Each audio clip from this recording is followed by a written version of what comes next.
Ooh, bad Larry. It's August, it's hot outside, and my hands are hot with this X-Men issue, hot off the press. What's up, everybody? Welcome back to the Bad Larry Kingdom. I'm your host, Bad Larry, and today we're reviewing From the Ashes, A New Beginning, X-Men number 2, a McKay and Stegman joint. You can see the titles I'm really not interested in, but if y'all would like me to review the X-Factor or X-Force joints, let me know in the comments below and I'll make it happen. The cover is cool enough. Psylocke is giving off that big D energy. But where's the rest of the team? There are 8 members of this X-Men team, so why only include 2 on the cover? I give the cover a C+, 79 out of 100, for only including 25% of the team on the cover.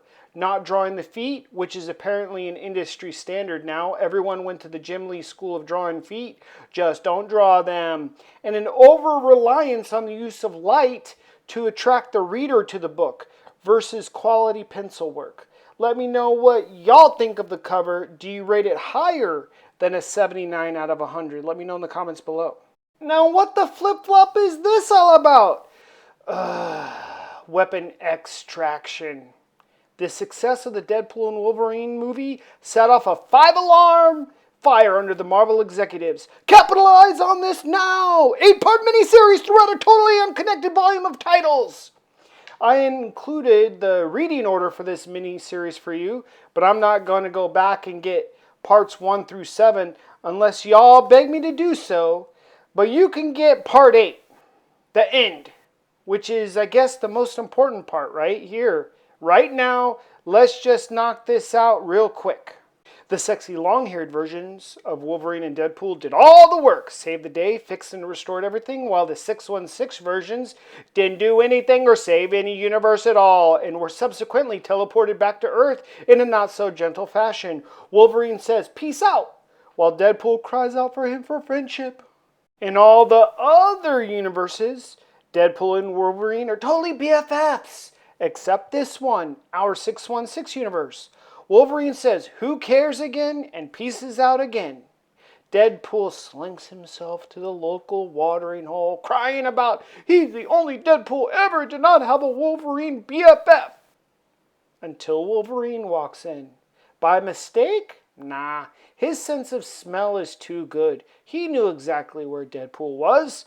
Wolverine just can't come across as too compliant. He's like a stray dog, hard to earn his trust and definitely no cuddling him. Deadpool goes overboard, like he does, realizing Wolvie came back to have that friendship after all. Wolverine says, "Don't ruin it, let's just watch the game and be quiet." That's all I'll give you for now. Deadpool takes what he can get. In the end, the story is just about hanging out with your best bud in total silence, watching the game and having a brew. That's what it's all about. Also, R.I.P. Don Perlin. Most notably, he's the co-creator of Moon Knight, one of my most favorite characters of all time. The title of this book is Invasion, referring to an alien invasion. Ben Liu is a young man whose mutant power just emerged, much too late compared to when mutants typically develop their power, usually during puberty. Ben is not dealing with it well at all. He's on the streets having a real psychotic breakdown. But Ben must have a history of mental illness, as he has a social worker named Keith who's checking up on him. In my head, I always thought these social workers were overworked and underpaid government types. But I looked it up and these social workers make decent bank, with the national average being $66,000 a year and up to almost $100,000 a year if you have a lot of experience. Not a bad career if you have the passion for the fringe of society types. But Ben wants to push everyone away. He uses his power to push Keith back when, boom! The Marauder holding the X-Men have teleported in thanks to magic. And Cyclops broadcasts that they're there to help. I like the drive of this team. Cyclops has historically been the OG mutant, actively looking to scoop up newly powered mutants, give them a home, family, and train them in controlling their powers. He has had this mission from day one. It's who he is, and it's nice this book keeps true to the motivational canon.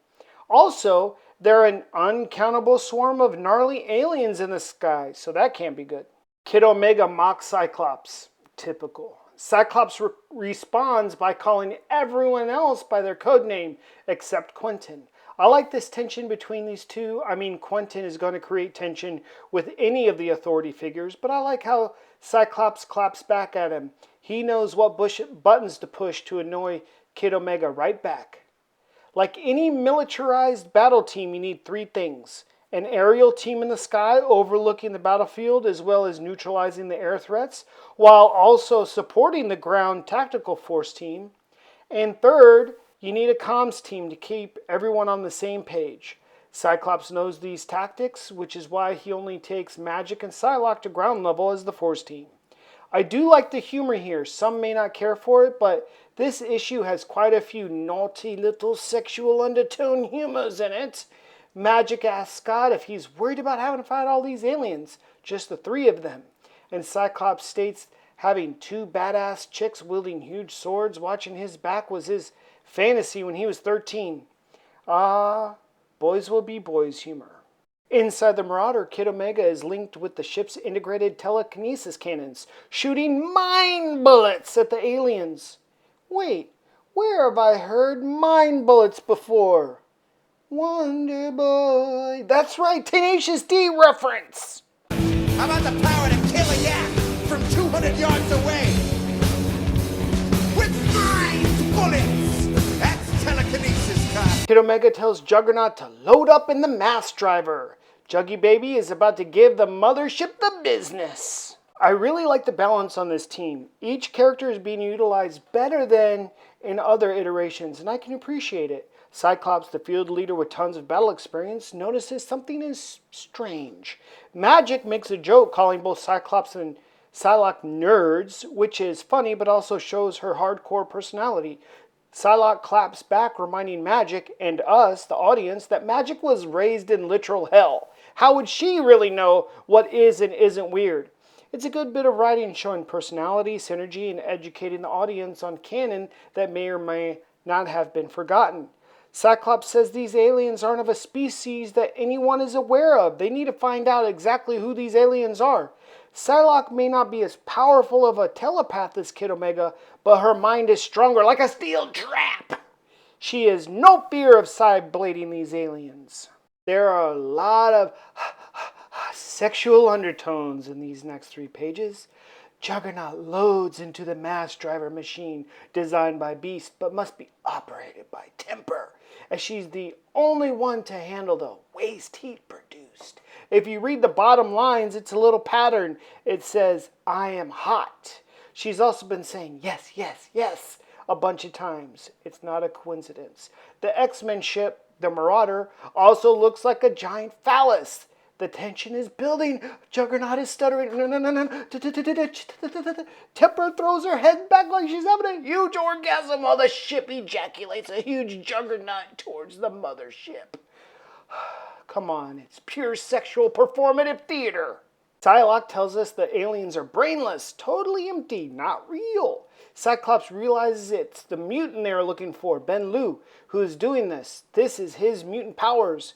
Cyclops, Magic, and Psylocke must fight through Ben's alien defense constructs to get to him, to try and help him. Ben's psychosis is manifesting itself as a living nightmare, zombie-like aliens trapping him and Keith in a corner, nowhere to run. Until kablooey! Cyclops blasts those constructs away. We're here to help. Keith is like a real scared little street puppy. Cyclops bends down. We're not gonna hurt you, little fella. Come with us, we got a sweet ship, looks like a huge flying dick. Ben pushes them all back. He doesn't want to go on the big dick ship. Cyclops changes the comms to psychic comms only. Ben is too unstable to be hearing all these unfamiliar voices. Again, the teenage boy humor. Something was done to Ben on that alien spaceship. Well, what do we all know happens to people abducted by aliens? Anal probation. Why does Cyclops have to emphasize that he will get to the bottom of it? Subtle but humor. Well, Ben ain't going back and looks like he blows himself up. That's what it looks like. Remember, Cyclops is linked to everyone psychically. We may not know everything he has communicated to his team on purpose. The X-Men do their best worst acting. Oh no, Ben is gone. Oh darn. Oh well. I guess we gotta get out of here. Let's go. Poor Keith, the social worker, just saw his client Ben apparently blow himself to smithereens and didn't even know Ben was a mutant. Cyclops emphasizes was to instill into Keith that Ben is long gone. Forget about Ben, Keith. Just forget about him. He's a goner.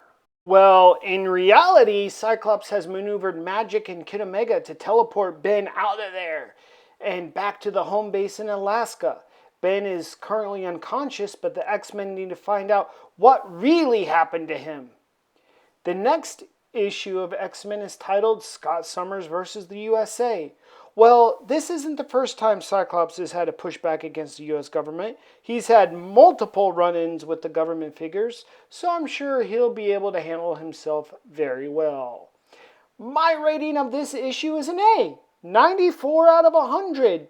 I like some of the art changes. They're growing on me, such as being able to see Cyclops' two red eyes instead of a solid red visor. And I'm warming up to Psylocke's look, even though she looks more Hispanic than Asian.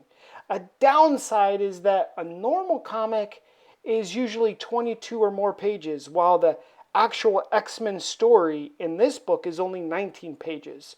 They try and fool us by adding the 5 Deadpool and Wolverine pages, but to someone like me, who counts, 19 pages of an X-Men book is too thin. Luckily, I enjoyed the story, the banter, the humor, and the subtle innuendo undertones. I always rate the book based on my excitement to read the next one. And for me, the excitement is still there. But let me know your opinion down in the comments below. Hit that like button, it means a whole heck of a lot to me. And I'll see you on the next one. Peace.